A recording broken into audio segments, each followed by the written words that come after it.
Selamat pagi anak-anak, gimana kabar kalian hari ini? Baik, Ibu akan absen dulu ya. Siapa-siapa yang tidak hadir hari ini? Oh, hadir semua, oke, terima kasih. Baik, sebelum pelajaran pada pagi ini dimulai, alangkah baiknya kita berdoa dulu. Kepada ketua kelas, saya persilakan untuk memimpin doa.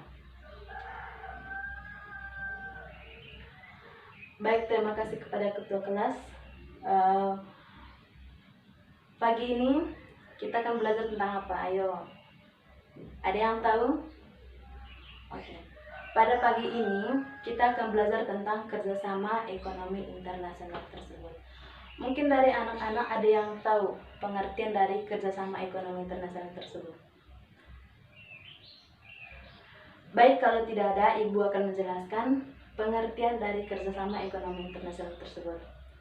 Kerjasama ekonomi internasional tersebut merupakan kerjasama yang dilakukan oleh negara yang satu dengan negara yang lain dengan bertujuan untuk mendapatkan keuntungan dari masing-masing negara dalam aspek ekonomi. Yang berikut itu adalah adanya manfaat kerjasama ekonomi internasional. Mungkin dari anak-anak ada yang tahu apa sih manfaatnya sehingga adanya kerjasama ekonomi internasional tersebut. Baik, kalau tidak ada, Ibu akan menjelaskan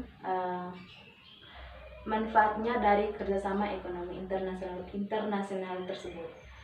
Manfaat yang pertama itu kemajuan di bidang perekonomian. Kemajuan ini dapat diamati pada perjalanan ekspor dan impor, baik berupa barang maupun jasa. Ekspor yang tinggi dapat menghasilkan devisa yang tinggi pula. Yang berikut itu adalah negara Indonesia dapat diberikan kesempatan dalam mencari dan menimba ilmu, pengetahuan, dan teknologi yang berasal dari negara maju. Yang berikut itu dapat memperkuat dalam daya tawar dan posisi Indonesia di mata dunia internasional. Yang berikut itu adalah setelah kegiatan ekonomi di Indonesia berkembang, maka modal dari negara asing akan dapat ikut masuk. Dan yang berikut adalah tinggi permintaan pada barang maupun jasa baik dari dalam negeri maupun dari luar negeri dapat menekan jumlah harga pokok per unit produksi. Yang berikut adalah negara ikut dapat mengekspor barang-barang yang diproduksi menjadi barang mahal menjadi barang mahal. Yang berikut itu adalah dapat meningkatkan kecerdasan, keterampilan, serta kreativitas dari para tenaga kerja yang merupakan tuntutan kerja ekspor di luar negeri secara besar. Yang berikut itu adalah kemudahan akan mendapatkan bahan baku dan bahan penolong guna digunakan dalam proses produksi. Yang berikut itu adalah dapat membuka lapangan pekerjaan dan dapat menentukan angka pengangguran dan kemiskinan yang ada di Indonesia.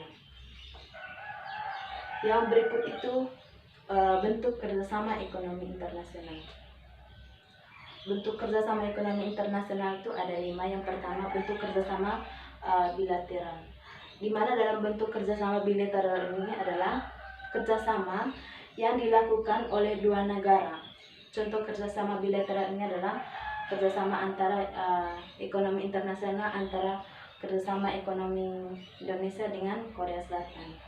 Yang berikut adalah kerjasama regional. Kerjasama regional ini adalah bentuk kerjasama yang dilakukan antara negara pada suatu wilayah atau kawasan tertentu. Yang berikut itu adalah kerjasama ekonomi multilateral. Dalam kerjasama ekonomi multilateral ini, bentuk kerjasamanya itu yang terjadi atau yang dilakukan oleh dua negara atau lebih, yang tidak terbatas wilayah ataupun kawasan tertentu yang bersifat internasional. Yang berikut itu adalah kerjasama antar regional. Bentuk kerjasama ekonomi antar regional ini adalah kerjasama yang dilakukan dua lembaga ekonomi regional atau lebih. Yang terakhir dari bentuk kerjasama ekonomi internasional tersebut adalah kerjasama ekonomi berdasarkan tujuan dan lapangan usaha. Bentuk kerjasama ini adalah tidak adanya batasan waktu atau hubungan internasional, akan tetapi kerjasama yang dibentuk atas dasar tujuan dan lapangan usaha.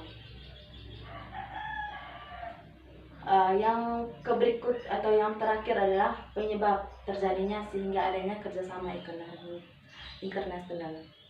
Mungkin dari anak-anak ada yang tahu mengapa sehingga adanya penyebab terjadinya kerjasama ekonomi internasional tersebut? Tidak ada? Oke, kalau tidak ada, Ibu akan menjelaskan mengapa atau penyebab terjadinya kerjasama ekonomi internasional tersebut. Kerjasama ekonomi internasional itu ada beberapa penyebab suatu negara sehingga melakukan kerjasama ekonomi internasional tersebut. Di antaranya yaitu peran negara dalam menjaga kepentingan nasional. Yang berikut adalah upaya beradaptasi dengan tuntutan globalisasi. Yang terakhir adalah rendahnya tingkat investasi di dalam negeri. Mungkin itu adalah penyebabnya sehingga terjadinya atau penyebab terjadinya kerjasama ekonomi internasional tersebut.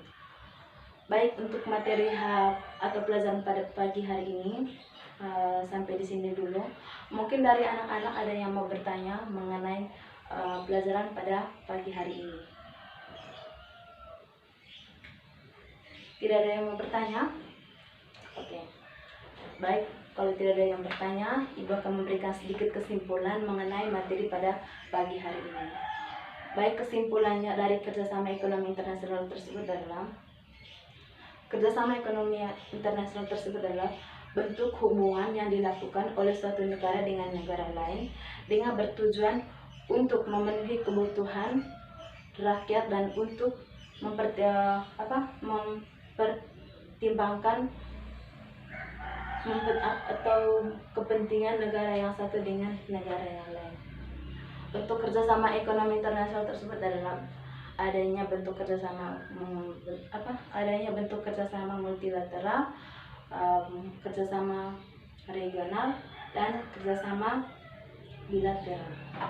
Baik, mungkin pada pagi hari ini kita sampai di sini dulu. Untuk materi selanjutnya anak-anak harus belajar ya. Baik, sampai di sini dulu. Sekian dan terima kasih.